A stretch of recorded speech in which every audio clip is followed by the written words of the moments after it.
right now, but leave me a message after the beep, and I'll get back to you as soon as possible. Thanks. Hi, this is Meg. Are you there? Hello?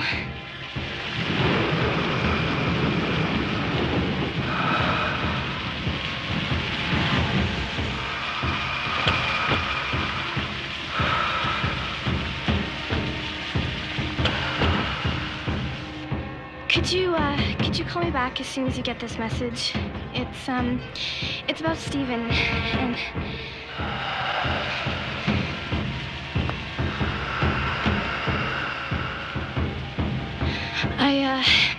I don't know what happened to him, but he's not well.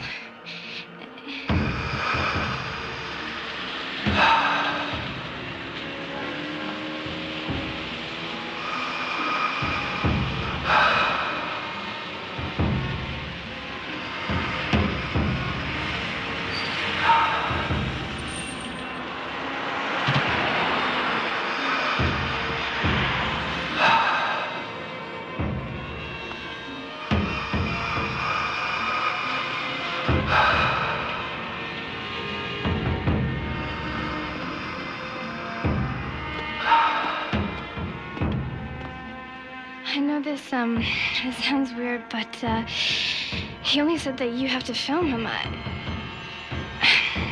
don't know. I'll wait for your call, okay? Bye.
Film all this. You mustn't miss anything. You gotta keep filming. It's proof. You can't miss it. I saw him. He was there. It was dark, but I saw him. I don't know how he's there, but he is. Look what he did to me. Look what he did. I'm not crazy. It's not on the film.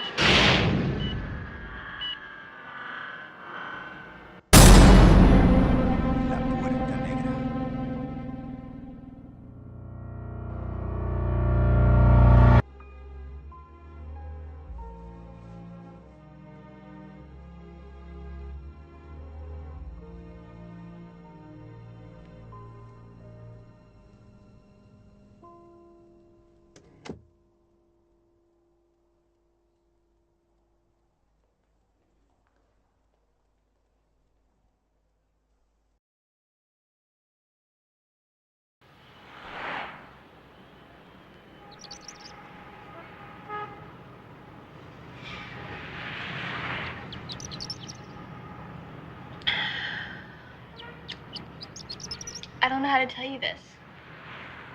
I mean, I don't know where to start from. Steven he was admitted here yesterday. The cop said he was, like, assaulted by someone. He went to this house, somewhere up in the suburbs, to find something for the thesis that he's been working on for months now. And he got attacked there. I told him not to go there. I told him. But he didn't listen to me. He never talks to me anymore. Well, as you know, Stephen studies at Stamped. It's where we met, actually. We have plans to marry next year. But still, I mean, how can this put him in such a mess? I mean, it's a thesis on the history of commercial trading between the U.S. and Mexico during the late 20s. Nothing you would think of as dangerous anyway.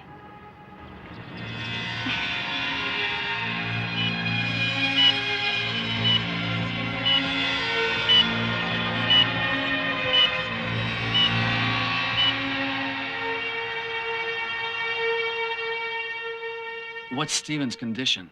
He has the usual symptoms that all victims of serious aggressions have, in fact. Serious state of shock, bruising. We have cases like this quite often. Well, sort of. If it wasn't for all these scratches that he has.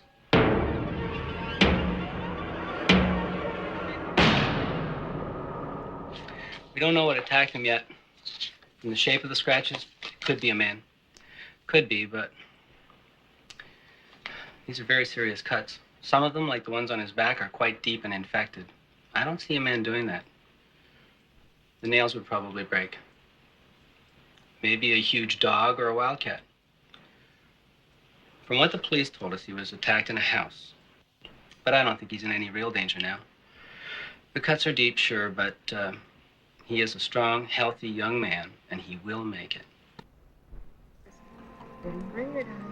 Yeah. Yeah. That's my favorite. He always pulls faces. Yeah. Even when he's 13, maybe. He's a little kitty. Oh, he's 6 months.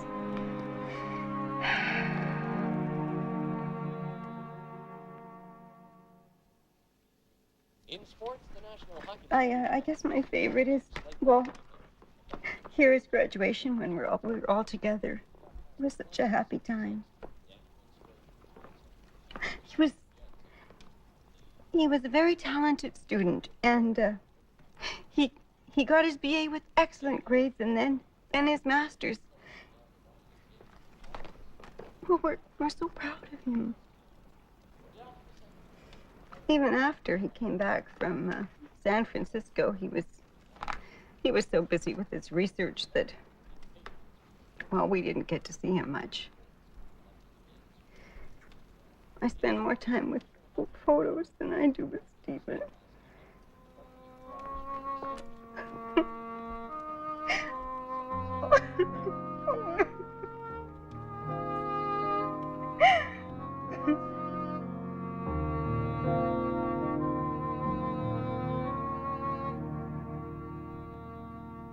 Even as a little boy, he was fascinated by history.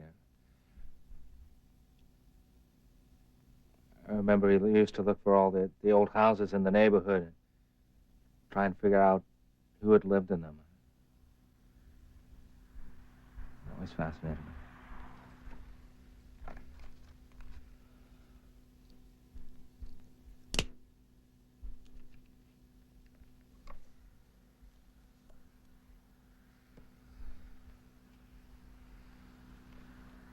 You never know who's going to be hanging out in those places now. I always warned him.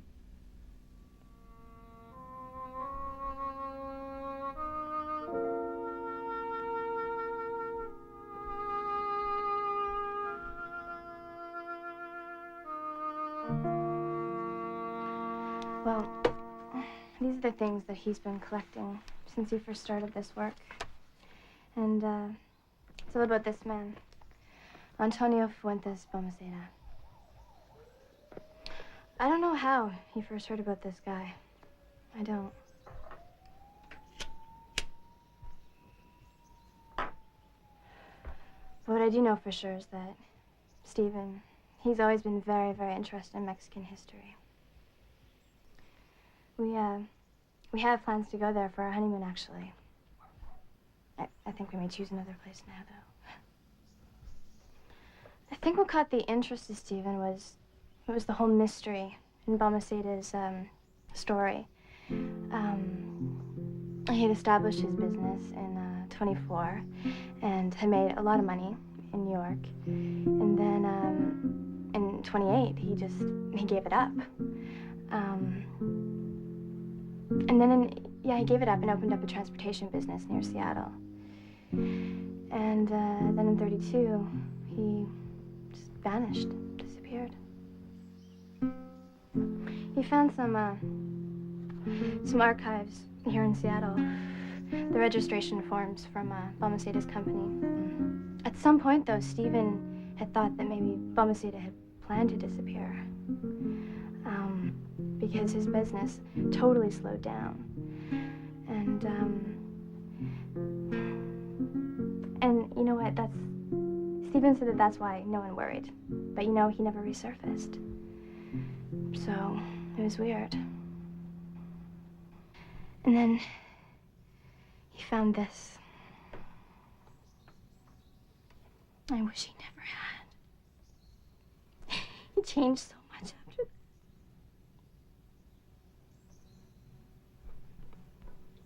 that. He wouldn't allow me to watch it. He wouldn't let me touch it. I don't understand. I don't. He was obsessed with it. Completely changed. What can make him change like that? He kept saying, that it was better for me not to look at it and I shouldn't even go near it. But you know what? We shared everything before. Everything. Why would he do this?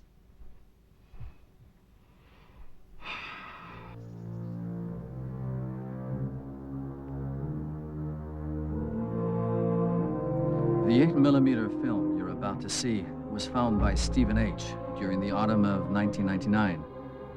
When our crew retrieved this document, we had hesitations about showing it to an audience. But for the sake of truth, we think this is a responsibility we must take. We assume this footage was shot in April 1932, about the time of Balmaceda's disappearance.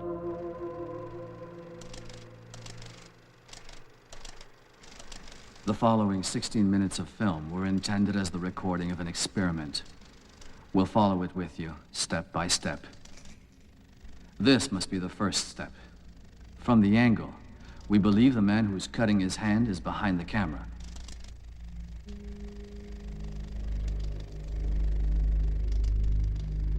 This dark liquid seems to come from the bucket we just saw.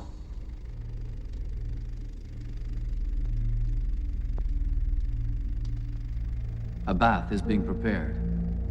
These shots are intended to make us understand that it's at least partly composed of human blood. We have no confirmation that this man is the one who was cutting his hand.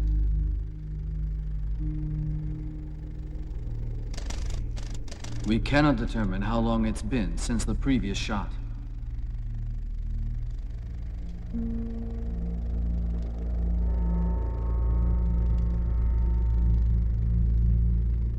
Three more men are coming in. Balmaceda is one of them, in the center, wearing a white shirt.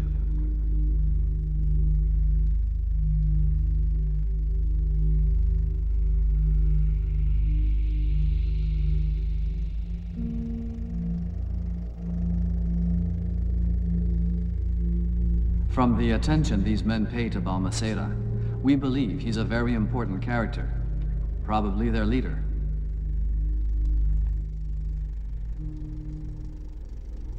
They're treating him with the utmost respect.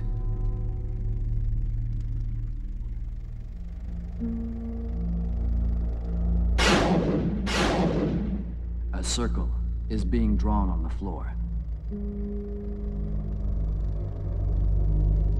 The men all look very tense.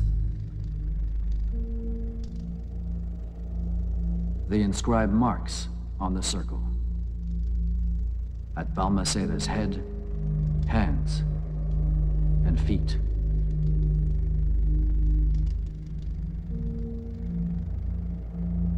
A total of 5 points.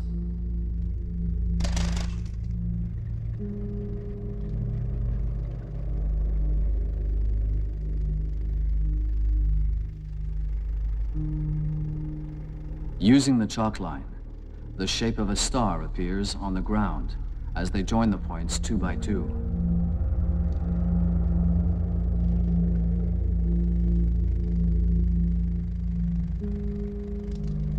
The faint lines are now thickened with paint. The men are using specially made tools.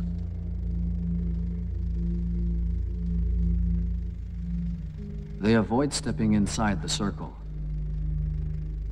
This shows the importance of this procedure. They are in fact drawing a pentagram, the traditional invocation circle used in black magic. These men are Satan worshippers.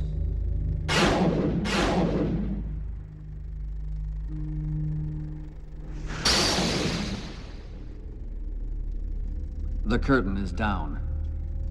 We believe this is the moment when the actual experiment, or what we should now call the ceremony, begins. We can be certain that all this has been prepared for Balmaceda. He's at the center of this event.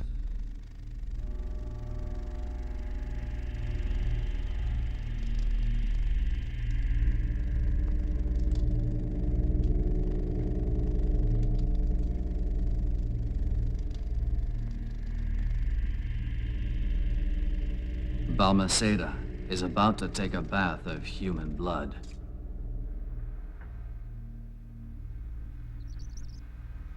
My name is Stephen. These are the results of an investigation that I've been conducting over the past few months on a Mexican citizen named Antonio Balmaceda Fuentes, who disappeared in 1932. This recording concludes the studies that I've previously recorded on tape.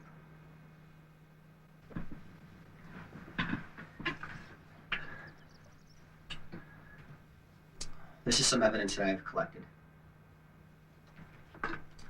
Seattle Police Report from April 32, mentioning Balmaceda's disappearance.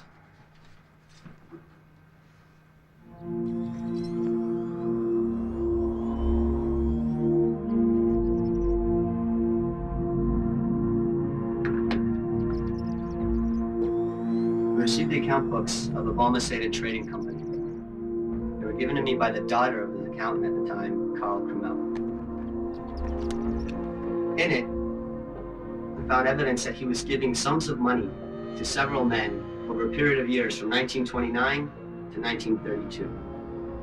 June 15th, 1999. Today I received Balmaceda's account book from Miss Krumel. I found something very strange in the account during those last 3 years before his disappearance.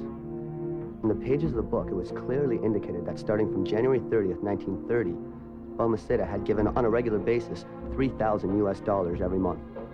A huge amount of money at that time to 3 people: Dixon Ward, Anton Milodragovich, Carlos Carvalho. Appeared every 3 months in 1930, then every 2 months in 31, and every week in the first 2 months of 1932. These men were not business partners, nor were they customers.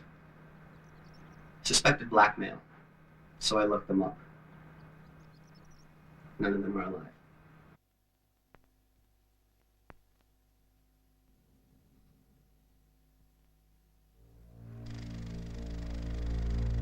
The brush being used to wash Balmaceda is devised to prevent the other men from touching the blood. This probably has an important symbolic value. The bath is certainly some kind of purification process.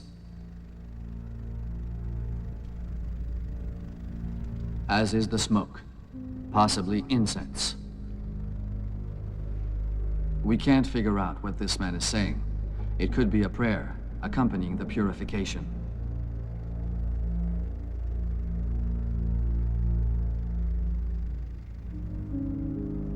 Each of these men knows precisely what he has to do. They act in perfect harmony.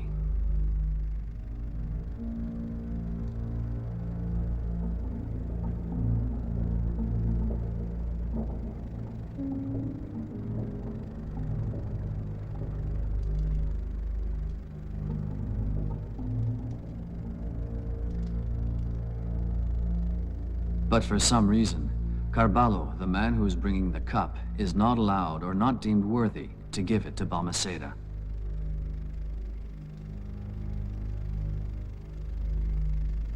A prayer starts. Balmaceda looks quite tense.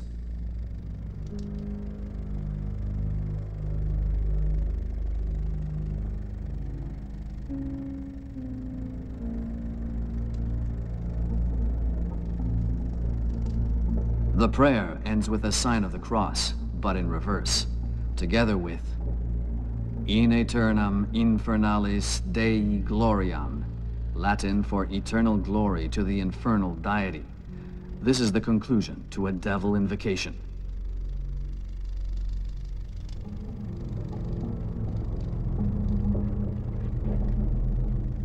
We don't know what the dark liquid is that Balmaceda just drank.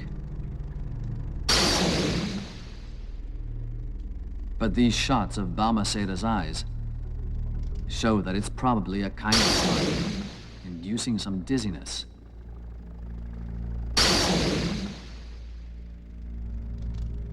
Balmaceda now seems completely under the influence of the drug. He can barely walk. Note that the man to our left, Carballo, is asking him something. Balmaceda nods. Now pay attention to what's going to happen.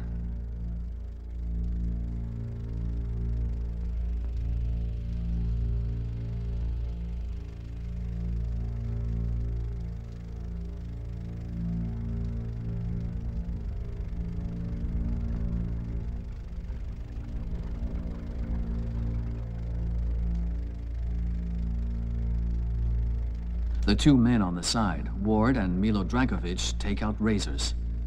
Carballo seems to panic slightly.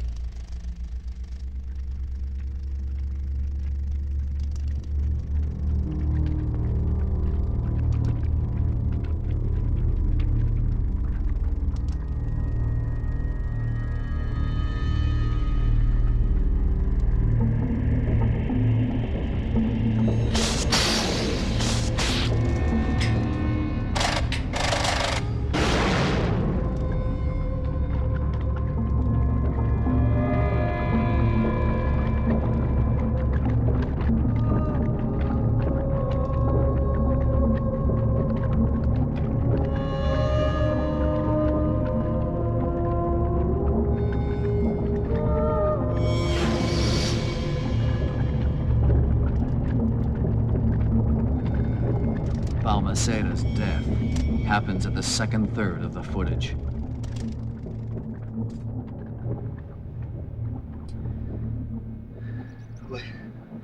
What started out as normal work for my thesis has become much more complex. After reviewing the old film, I can't continue on as I did before.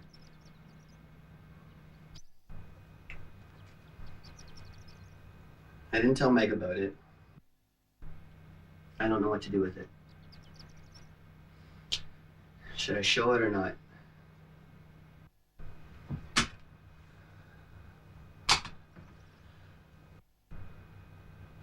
I need some help with this. I need some advice.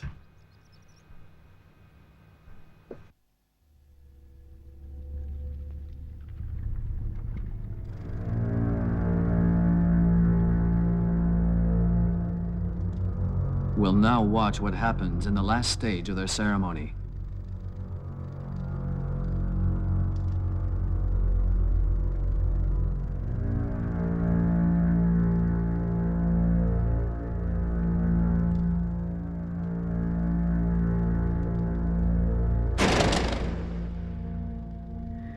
Balmaceda is actually not dead yet. The men seem to be surprised. He's trying to scream, as blood is now flooding his throat. The sound must be terrifying. Note Carballo's reaction.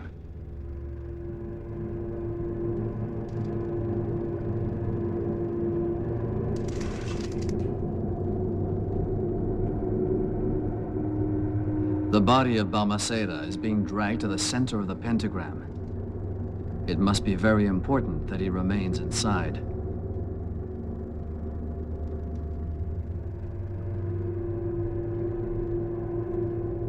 Again, the words, in aeternam infernalis Dei gloriam. Carballo is forced to finish Balmaceda off. It's now his turn to draw blood.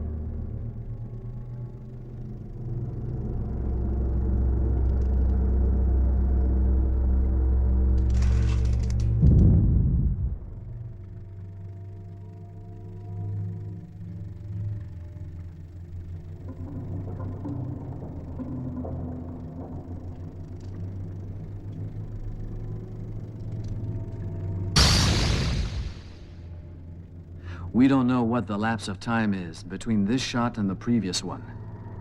Although the procedure of the ceremony was known by all the men, it seems to be hard for them to stand it.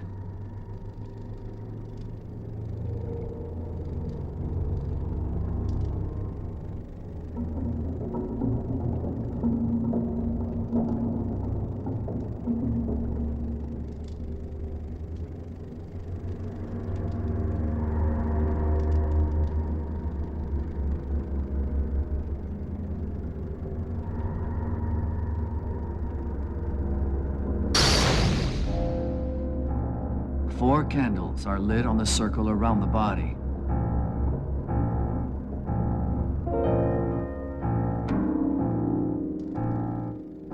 Six hours. We assume it means that 6 hours have passed since the death of Balmaceda. Carballo takes out a piece of paper. That should be another prayer required in the ceremony.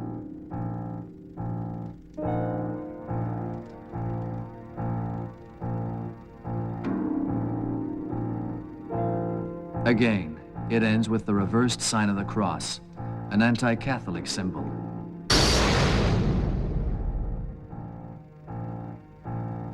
"14 hours.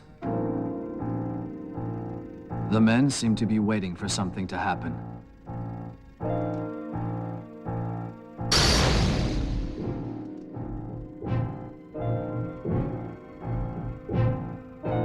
"24 hours. Time seems to be a very important factor in this ceremony. Note that all the men look exhausted. We don't know what Ward is saying, but he seems quite angry. Probably because the event they're waiting for is not happening.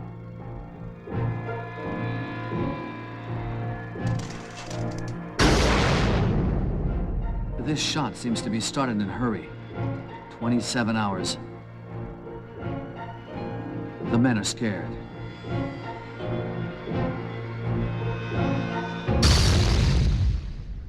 Balmaceda rises. He's back from the dead.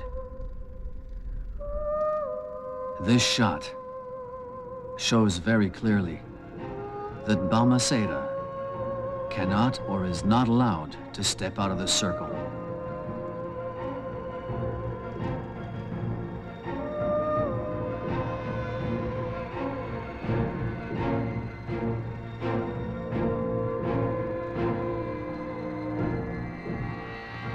Less than 1 minute after his resurrection, Balmaceda falls again.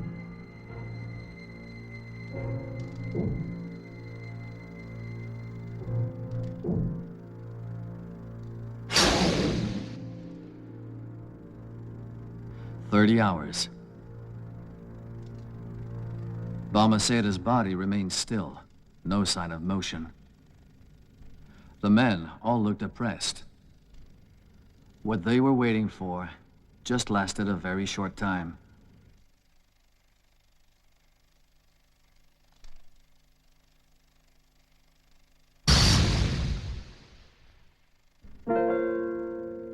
"44 hours.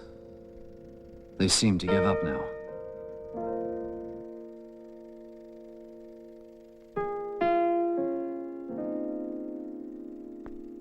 Is Balmaceda's resurrection what they were expecting?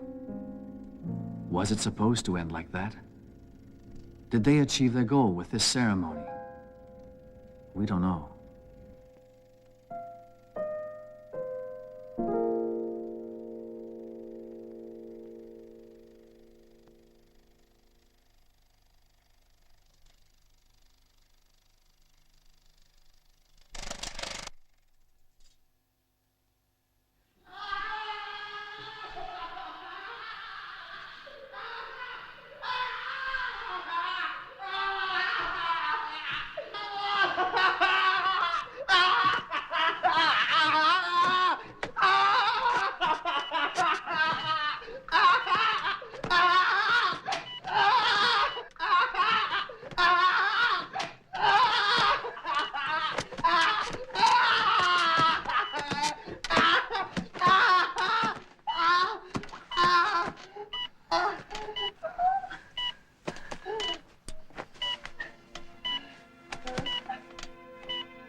He's been like this for 2 days. He's getting worse. He screams like this most of the time. God, I've never seen anyone like this before. I think he's losing it, you know? And now he barely recognizes his parents and his girlfriend. And these marks that he has on his body now, I heard that even the doctors don't know what it is.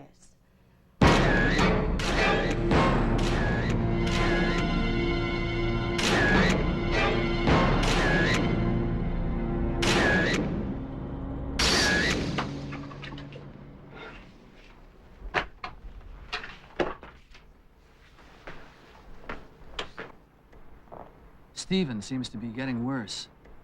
Do you know what's happening? I really don't know. I really don't have a clue. But we got confirmation from his blood tests that he's contracted a malignant disease.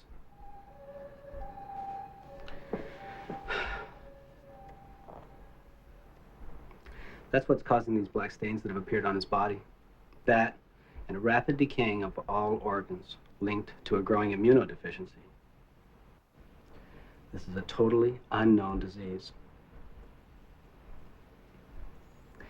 Maybe whatever infected or attacked him infected him. We're in contact with colleagues in various countries around the world, and they have his charts. They have samples of the tumor, but none of them has encountered such a case before. We have no active treatment for this disease. It's painful to say this, but we're in the dark here.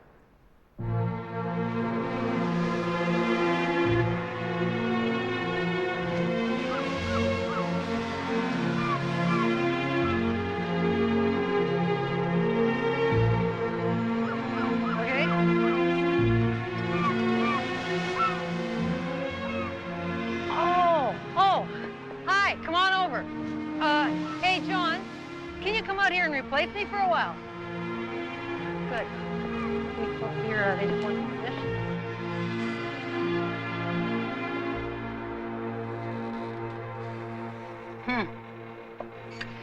This is all the accounts of my father when he was working for Mr. Balmaceda. After the company closed, he kept it as a souvenir of his first job. Stephen was really excited after he read them. I must say it's amazing that a young student could be so interested in something like this. I certainly didn't think that I would get to be filmed to talk about it. If my father knew, he would be proud. He'd be surprised, too. He was very discreet, my father. I think he wouldn't understand why someone was interested in account books. I mean, it's not like he cheated or something. This is not Al Capone's account book. You don't think Mr. Balmaceda was a gangster, do you? No, that's not true, is it? My father would have known. He only worked for honest people, my father. Stephen was really excited after he read them. I must say it's amazing that a young student could be so interested in something like this. August 20th, 1999. The police files on the other 3 men have arrived.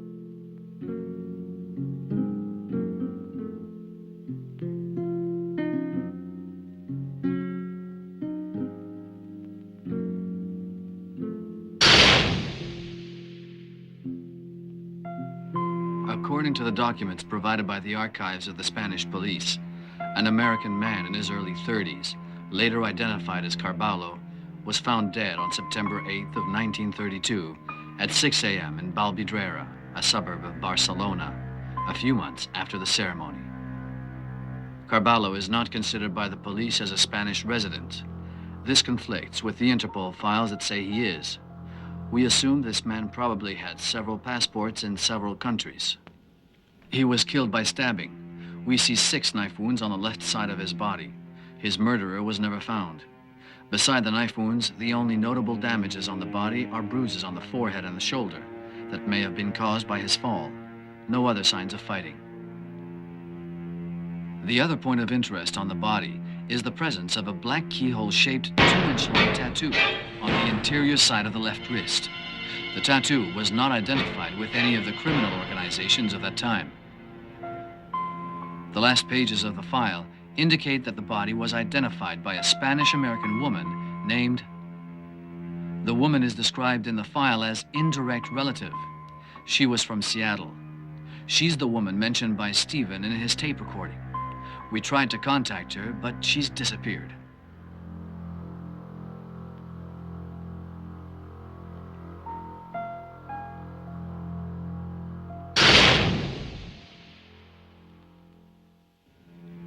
This file from Scotland Yard provided helpful hints about Dixon Ward.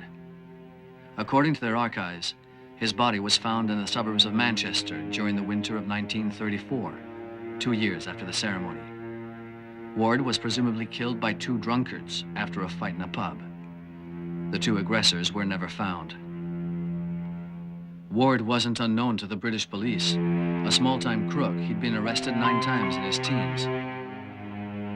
Officially, he wasn't involved in any religious movement.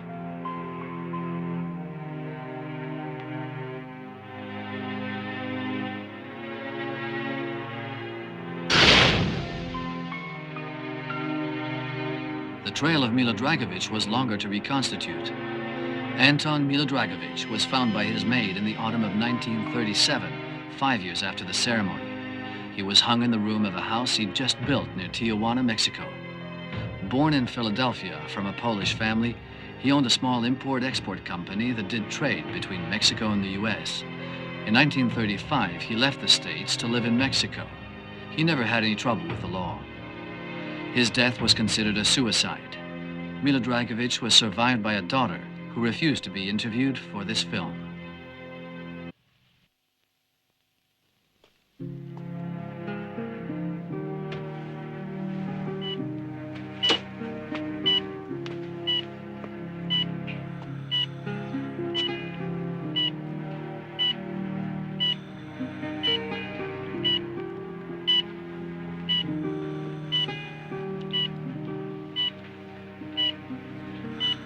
Why are you filming this? Did Stephen ask you? Yes. He wants us to record everything. May I ask who you are? We need to talk. Let Stephen get his rest.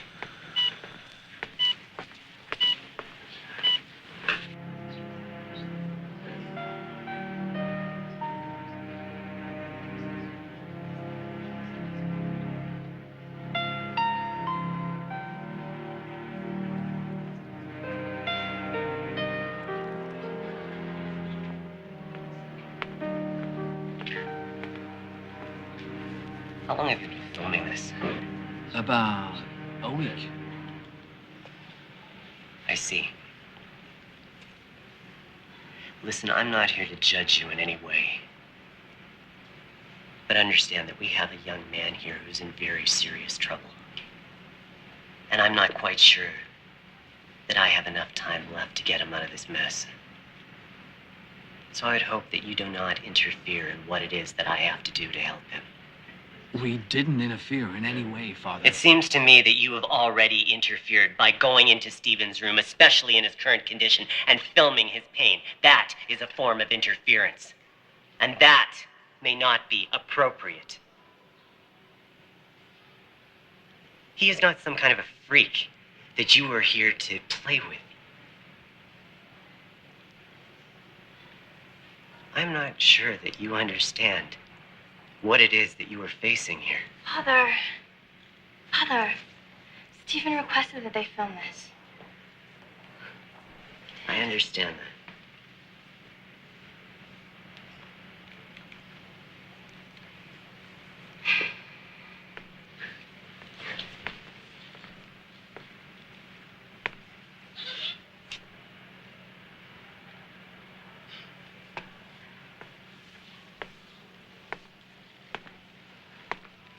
Okay. Let's draw a line here. I understand what Stephen has asked of you, and what he has asked of me. My name is Father Maxim Trenton.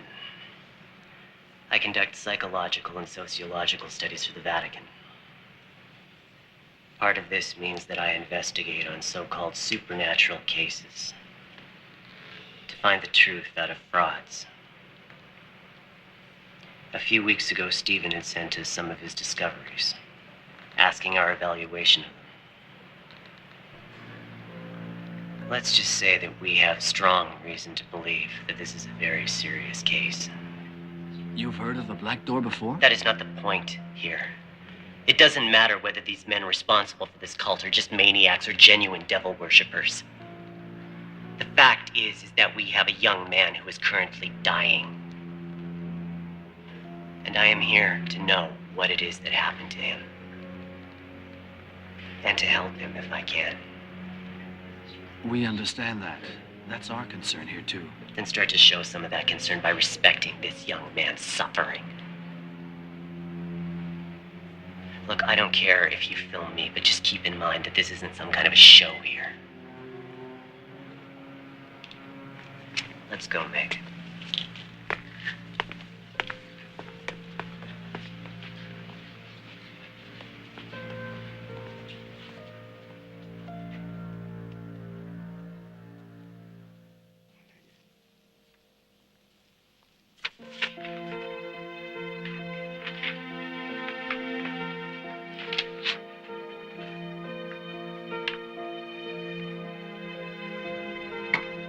How did Stephen work from that point on? Well, he sent the names to these 3 men to Interpol to see if they had any problems with the police at their time. Stephen told me that if they're gangsters, then they probably would have had some sort of trace left behind.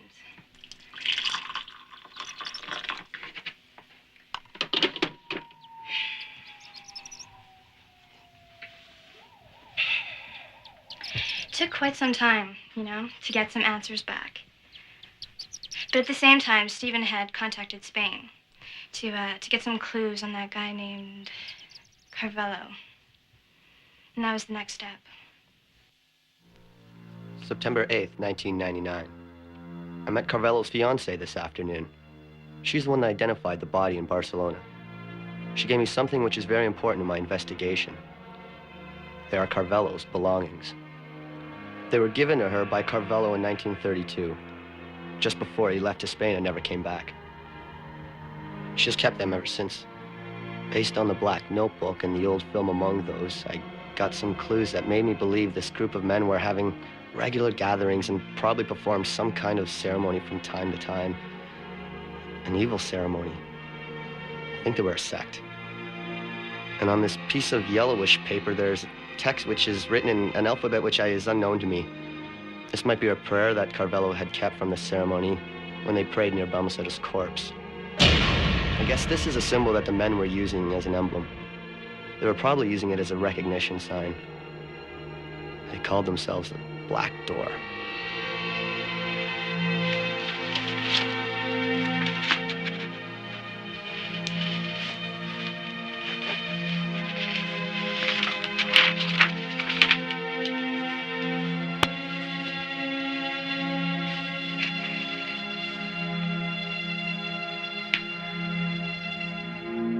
Based on Stephen's notes, the last man he was checking on was the 5th man in those old pictures. He wasn't mentioned in any of the evidence Stephen had collected about the group. His name is Morgan. He was a very successful businessman in the early 50s, and his face was quite well known. He made a fortune after the war, trading with Germany. He was also a famous car racing champion, who won several Grand Prix in Europe and the US in the late 40s. But according to Stephen's research, we see that before the war, he was a nobody who did many little jobs. He was the last one Stephen had contacted before he got attacked in the abandoned house, as you'll soon see in Stephen's last video.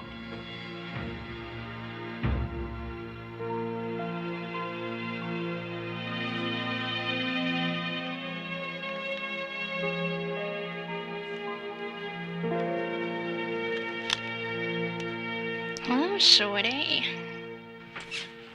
Hey. Wow, that's a bit cold. Yes.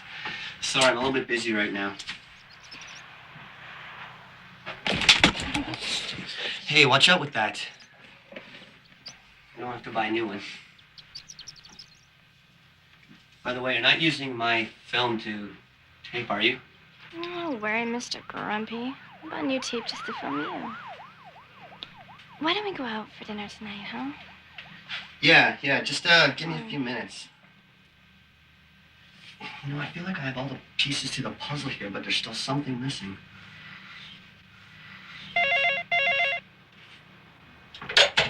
Hello? Yeah, this is Steven. Oh, Mr. Morgan.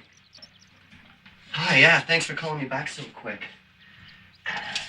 Yeah, have you got the address? Great. Yeah.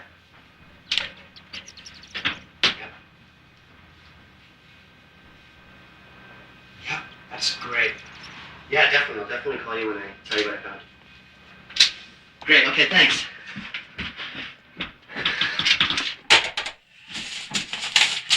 Good news? Let's go celebrate then. I can't right now. I gotta go and pick up a map. I won't be long.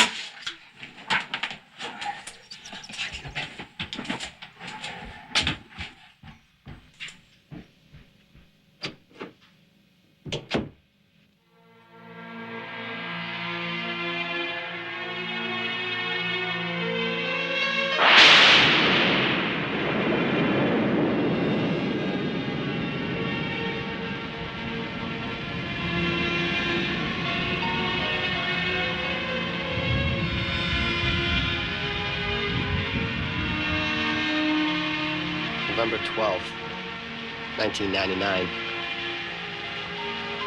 Here I am, on the way to the house where Morgan said I may find what I need. Morgan's information is not very precise, and it's taken me a lot longer than I expected to find the house. Anyway, I'm here now, and I'm gonna go check it out very soon.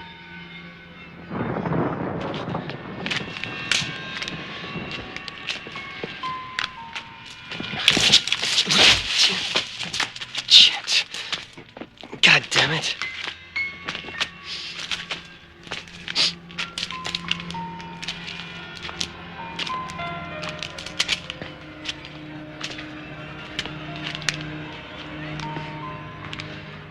Ooh, it's pretty scary around here at night.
Anybody there? Hello?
What's that?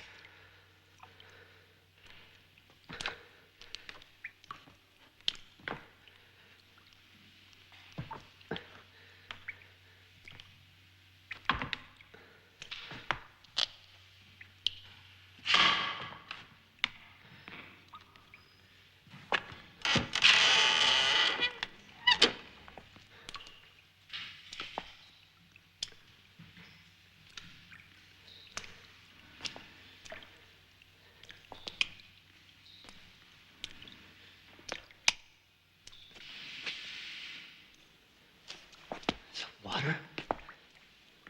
Shit, this seems to be blood. It's a little bit thick. There's something mixed with the water.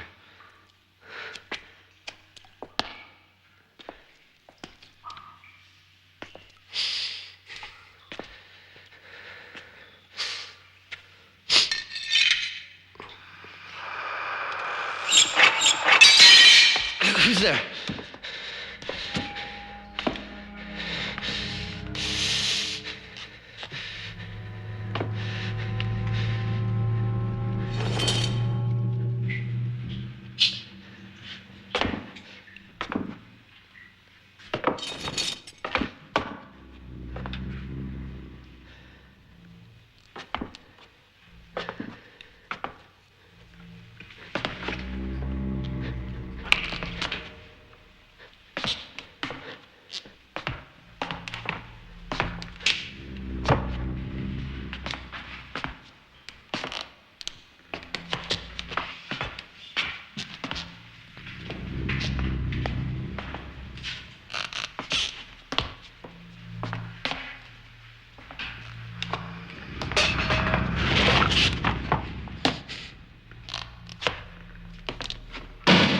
Cream and sugar, Father?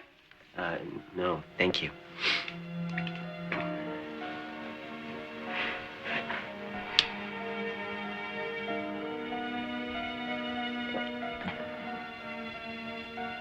Yes? Oh, nothing. Sorry.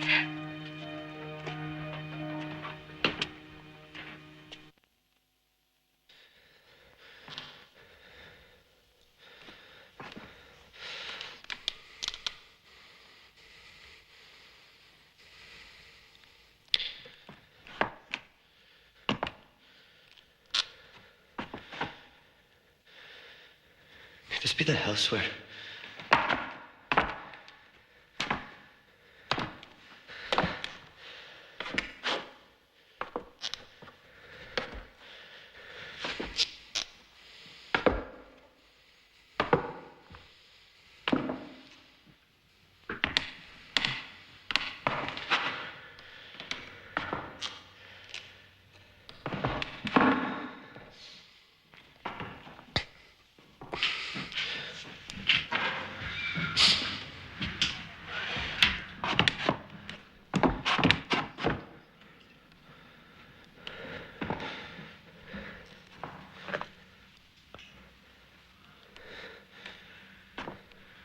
What's that?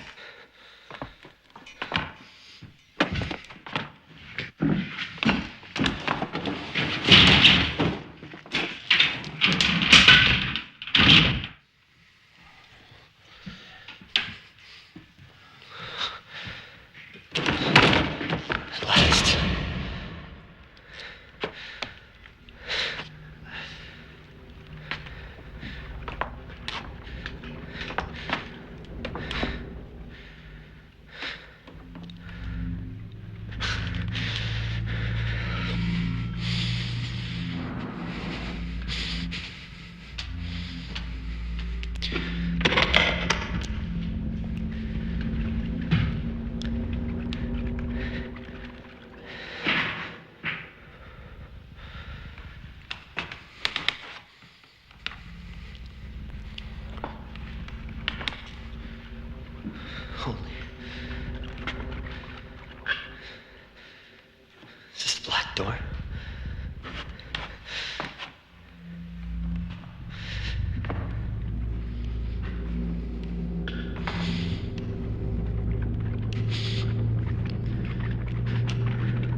shit on myself. Shit.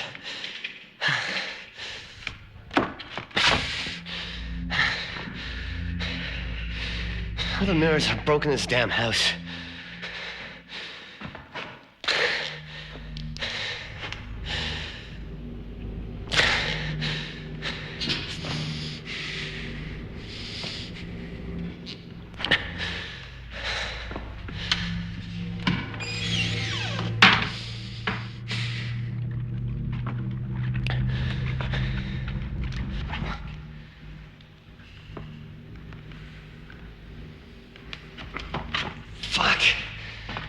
Waste my time here. There's nothing here.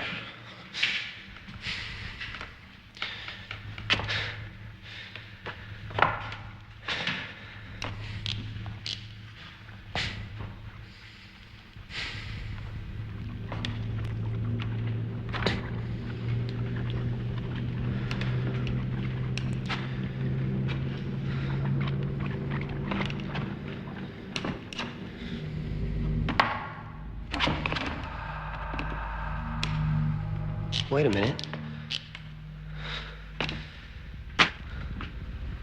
There's something wrong here.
See any blood? I see any blood.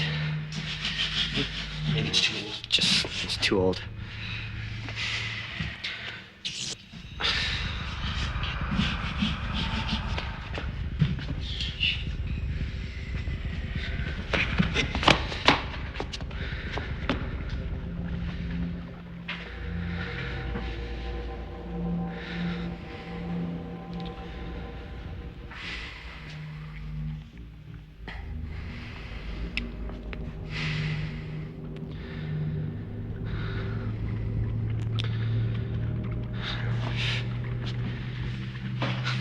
Forget it.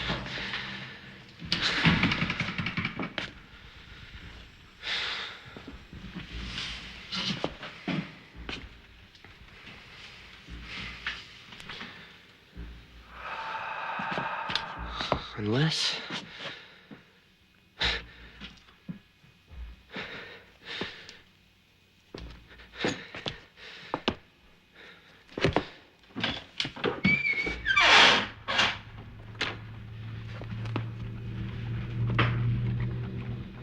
Balmaceda? Balmaceda? Are you here?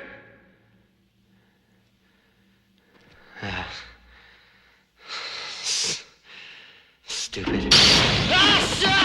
Ah, shit! Oh, shit! Ah, God! Ah, shit! Ah, shit! Ah,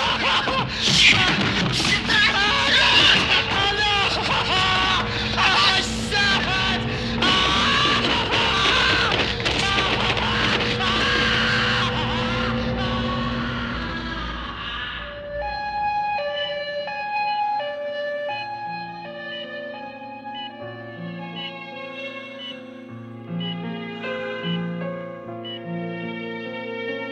What do you think, Father? From what I've seen and read here, this speaks mainly of superstitious crime and sick minds. Criminals. Don't anticipate that we're in the presence of supernatural events. In fact, I'm almost certain that the men who are performing the ceremony in this 8mm film do have utter faith in their unholy practices. And they do follow some classic signs of satanic ritual. The circle of invocation, the use of the magic alphabet. All of these are signs that are very commonly employed in these circles.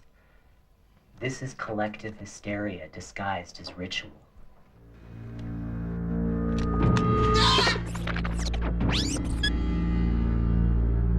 Well, what about the resurrection of Balmaceda and his reappearance? To attack Stephen? Resurrection is a very strong word, you know. I must admit that I have no perfect explanation for any of this, but these groups do have followers who are ready to stage these kind of things. I think that what we need to find out is what is the agenda of these people.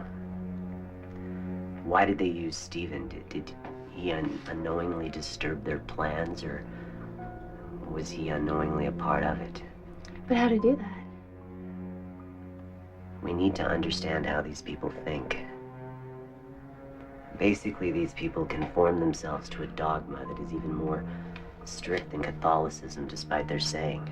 In order to fight them, we must unfortunately play by the rules that they have set. We need to break the pattern of belief that they've created. The first step is to find out who is the demon that they want us to think that they've invoked here. And more importantly, who did benefit from its coming after the ceremony.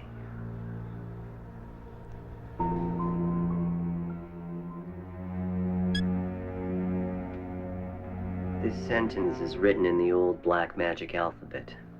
It translates into, by the names Adonai, Elohim, Ea, Asher, Ea, and Zobaoth, I command and constrain the viewer to remain in this room.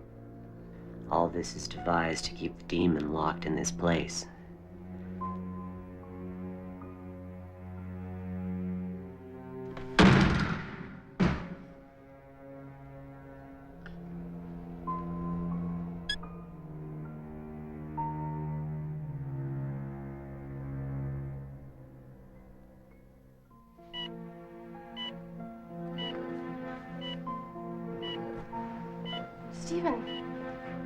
Stephen, it's Meg.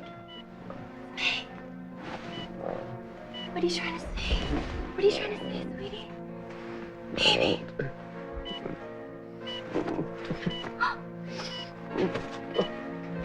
Stop. Oh my God. Stephen. Stephen. No. Stephen.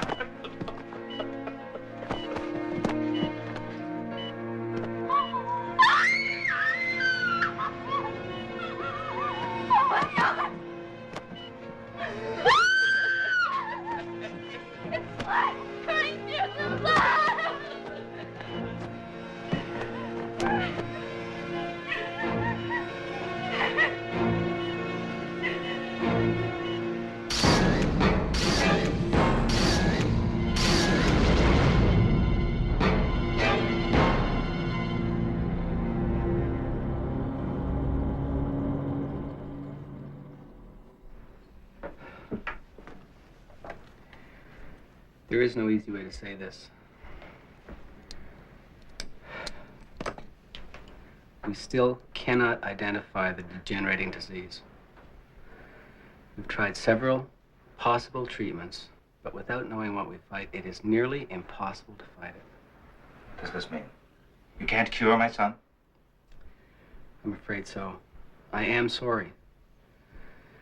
We cannot find a cure for this disease. Does this mean you're quitting? No, of course not.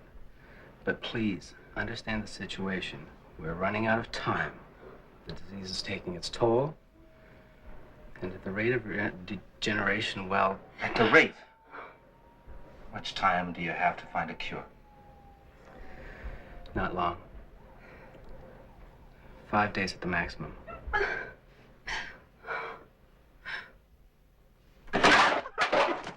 This is my son! How can you give up like this? How can you sit behind your desk and wait for him to die? You're a doctor! This is your job! Do something! You can't just watch him die! You can't! Oh, you can't! You do something!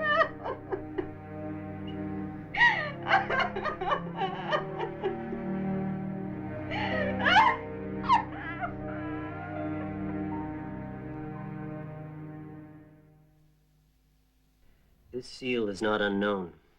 It's concordant with the name found on the door, viewer.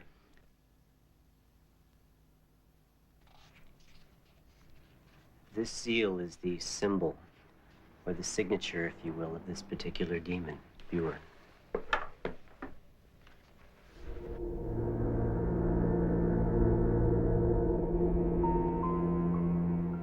This is how the demon was represented in the early 19th century. For those of us who believe in satanic forces, Viewer was one of the 72 major demons of hell, although his position is quite low in comparison to some others. Still, this does make him a terribly powerful entity, one that is supposed to impart great knowledge and power.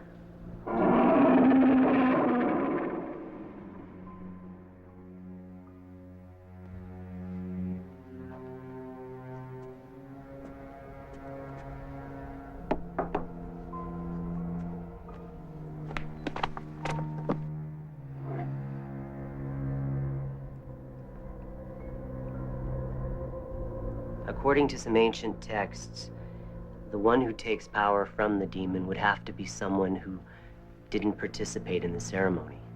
He would have to witness it, though, but indirectly. This was often done through the use of a mirror, one that had the potential of turning the curse, much like the mirror used by Perseus to avoid the petrifying stare of Medusa. But film is a modern and perfect way of doing the same. What I'm worried about is that by you filming all of this, you're perpetuating the same course of events and serving the purposes of this man. But how would they do that? Who is he? I think I can make a pretty good guess. The only survivor. He should be the one. Are you able to stop him? Is there any way that you can save Stephen? We certainly can. Even if they believe in this, I'm sure they've used very earthly ways in order to abuse us in this case. We'll prove that they're a fraud, Meg, and save your fiancé. And in the meantime,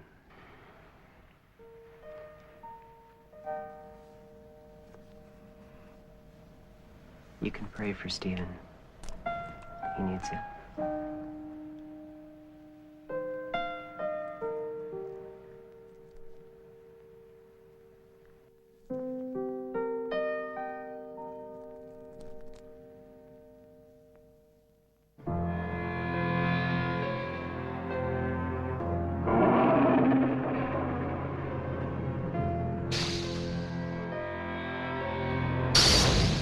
Who says I'm playing here? Who says I'm a fraud? I've dealt with your kind before, Father. Modern-day priests, using words like psychopaths and madmen to define us. All this psychological lingo that you learn in school. You're so predictable.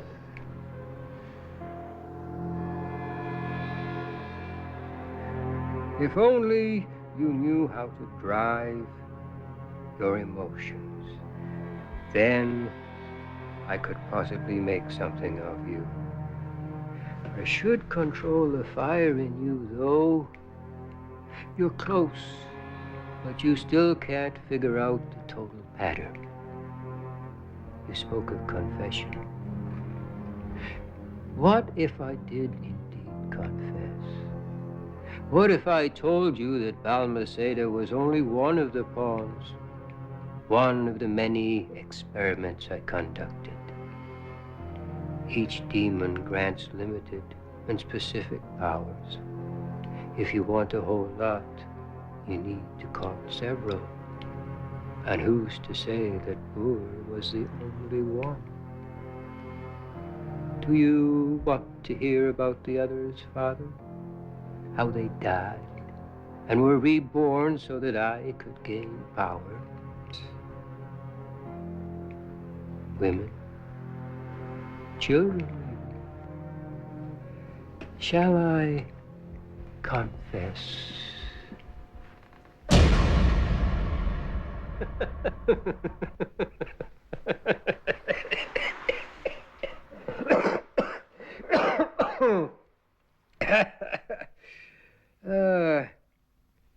Afraid of a poor old man in a wheelchair, Padre? Are you superstitious, Father? Can I scare you a little just by bluffing a little bit? Look at me, Father. Am I telling the truth? Look at my eyes.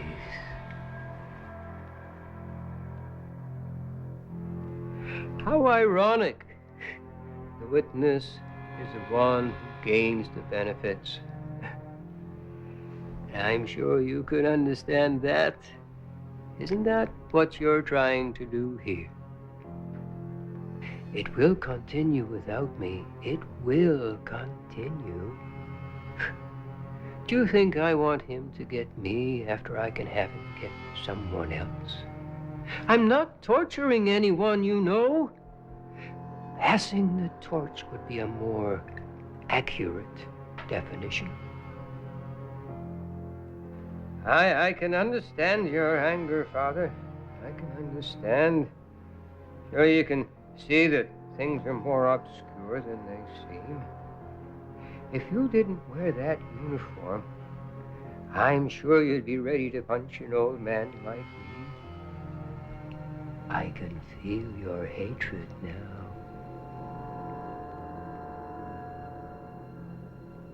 So no, I can't do anything. I don't control it anymore. I am free. And all it took was a small, small price.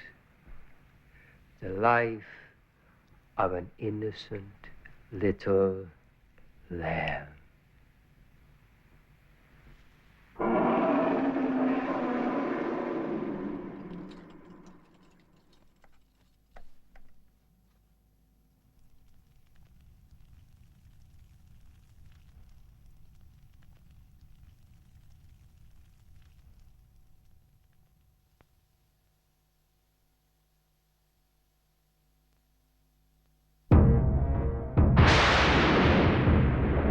A tragic traffic accident has happened earlier this morning in the suburbs of Seattle. The collision that took place at 4 a.m. this morning involved a fireman's truck and a private vehicle.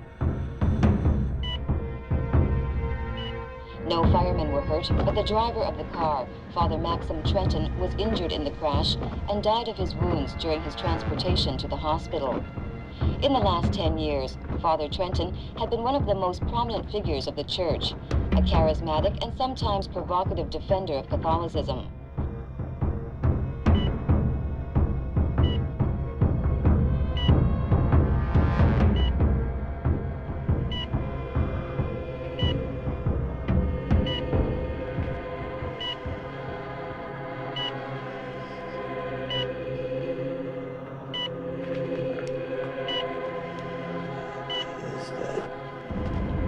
expert theologist, he had published half a dozen books from 88 to 96, including Step Towards Faith, a best-selling essay considered one of the most important books on Christianity of modern times.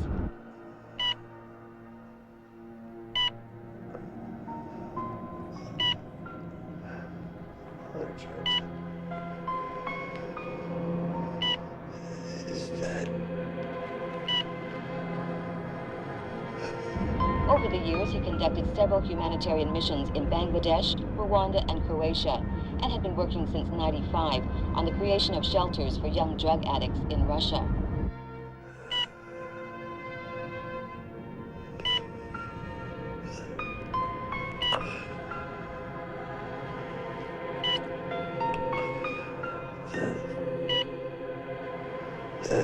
There's no hope.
Please. Don't let him take me. Look. Look. He already marked me.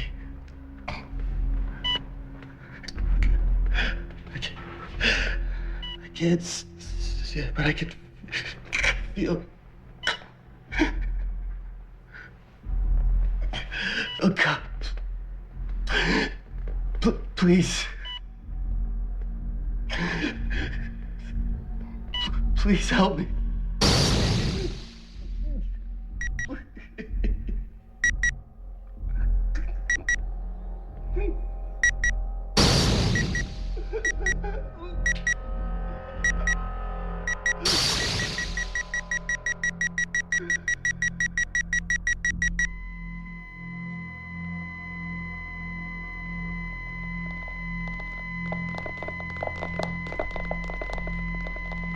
Everybody, clear the room. I'm afraid you'll have to leave now.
son is dead. Stop filming. I said stop, damn it! Show some respect!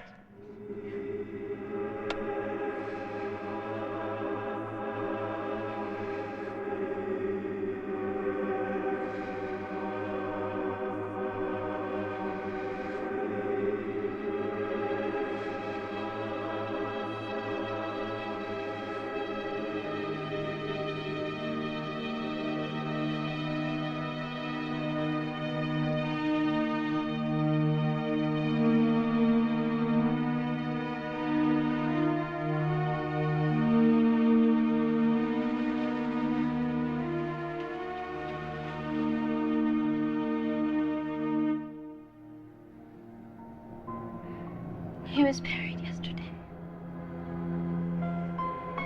I don't know what I'm gonna do without him.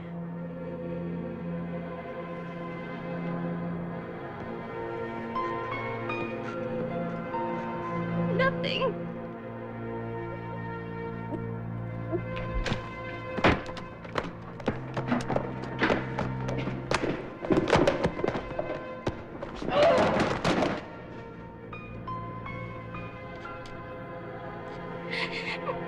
In the house. We have to go into the house.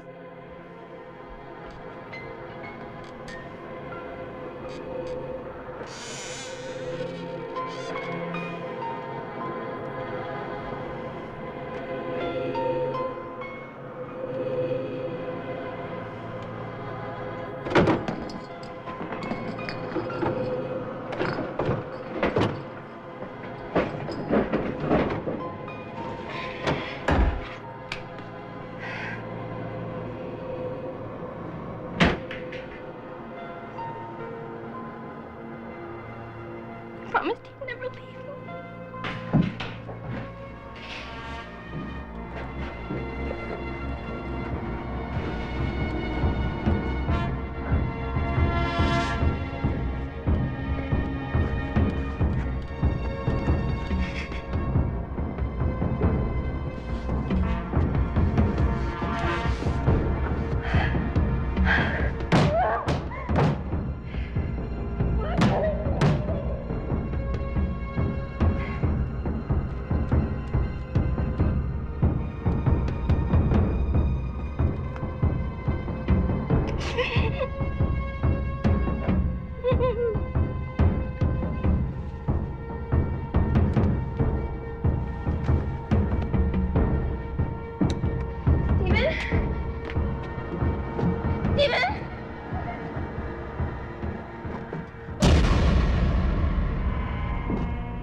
Hello? It's Meg. Are you there? Please, pick up the phone, please. It's Steven. He's here. He came back. I'm so scared. I'm so scared.